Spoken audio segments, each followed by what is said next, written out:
ხვალ 11 აგვისტოს საქართველოს ევროპის სუპერთასის მატჩს უმასპინძლებს. ამ პრესტიჟულ ტიტულს ერთმანეთს ბარსელონა და სევილია შეეცილებიან. სუპერთასი პირველად 1973 წელს გათამაშდა. გამარჯვებული მხოლოდ 3-ჯერ ვერ გამოვლინდა. ბევრისთვის უცნობია, რომ ერთ-ერთი მათგანის მონაწილე თბილისის დინამო უნდა ყოფილიყო. 1991 წელს ნოდარ ახალკაცის გუნდმა თასების მფლობელთა თასი მოიპოვა და ჩემპიონთა თასის გამარჯვებულს ლივერპულს უნდა შეხვედროდა. მაშინ არ იყო სხვათა შორის ესე რომ UEFA-ს მიერ დადგენილი თქვა ეს და ის ქალაქი ან ეს და ის ქვეყანა სადაც უნდა ჩატარდეს. იყო შემოთავაზება სხვადასხვა ქვეყნიდან.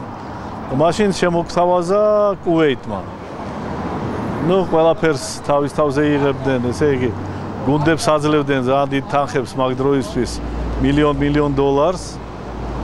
სასტუმრო იქ ტრანსპორტი ყველაფერი და უნდა ჩატარებული იყო იქ თამაში. ძალიან აქტიურად დავიწყეთ მზადება. ჯერ ხომ არ ვიცოდით, სად ჩატარდებოდა ეს თამაში, როგორ ჩატარდებოდა, მაგრამ ჩვენთვის მნიშვნელობა ამას არ ჰქონდა. ნებისმიერ წერტილში, მსოფლიოში ჩვენ წავიდოდით ამ თამაშზე აუცილებლად. სამწუხაროდ ეს მატჩი არ გაიმართა. UEFA-ს ოფიციალური ვებგვერდის განმარტებით, ლივერპული თბილისის დინამოს მატჩების თარიღებზე ვერ შეუთანხმდა. იგივე ვერსია ვიკიპედიაშიც, ანუ არცაც წერია, რომ მატჩებზე ინგლისელებმა უარი თქვეს, თუმცა საქართველოში სწორედ ასეა ცნობილი. ესეთი თამაშები შეიძლება ფეხბურთელის ისტორიაში ერთი იყოს და რა თქმა უნდა ყველას უნდა რომ გვეთამაშა ჩვენ ეგ თამაში, მაგრამ საუბედუროდ რა მოხდა, რომ ნეიტრალურ მინდორზე უნდა და ლივერპულს ერთი თამაში ეთამაშა და ჩვენ გვინდოდა ორი თამაში ჩატარება ლივერპულშიც და თბილისშიც. ამაზე არ დათანხმდა ლივერპული და ბოლოს ჩაეშალა. ლივერპულზე არის გადაღებული ფილმი ყოველ წელს ასაკეთებდა.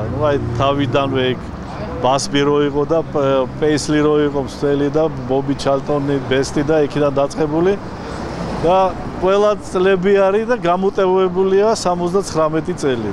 ეს ის წელია, როცა ჩვენ ძალიან სერიოზულად დავჩაგრეთ და ალბათ იფიქრეს, რომ ეს მაგად გუნდს არაფერს არ მოუტანს ზიანის მეც, ამიტომ თავის ისტორიაში არ ჩართეს აი ეს 78 მერე გამოშვებული 79 და 80 წელიდან გაგზელებული.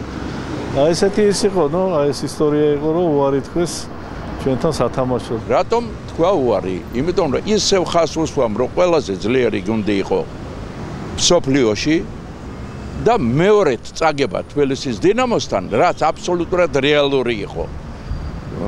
ამ ლივერპულის პრესტიჟზე იმოქმედებდა ძალიან მწარედ. Nel primo tempo il pareggio è pressoché immediato ad opera di Civadze con questo bel diagonale sull'uscita di Clemens. ფაქტია, რომ თბილისის დინამომ მის მატჩი ვერ ჩაატარა, რაც ქართული ფეხბურთის ისტორიას გაალამაზებდა. გუნდის ყოფილი ვარსკვლავები ამას დღემდე განიცდიან. საინტერესო იქნებოდა იმ პერიოდისთვის ლივერპული მსოფლიოში ყველაზე ძლიერი გუნდი იყო, თან წინა წელს მოგებული ჰქონდა ჩემპიონთა ლიგა 11-დან 10 კაცი იყო სხვადასხვა ნაკრების ძირითად შემადგენლობის ფეხბურთელები, მაგრამ ფსიქოლოგიურადაც მომზადებული ვიყავი და ყველანაირად მომზადებული ვიყავი. ამიტომ ძალიან გვინდოდა ჩვენ და ალბათ კარგი იქნებოდა კიდევ ერთხელ ვეთამაშა ლივერპულთან და ამიტომ ძალიან გულდაწყვეტილები ვიყავით რა. Laetin Davida. Alla stessa centrale di Domito Skin, la sociale bagaglia Mara, tutta mano.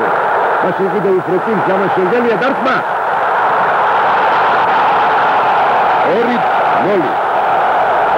Noli, Tbilisis Dinamo. შემდგარი სუპერფინალის შემდეგ 34 წელი გავიდა. უკვე ბევრისთვის წარმოუდგენელიც არის, რომ ქართულმა კლუბმა ასეთ სიმაღლეს მიაღწია.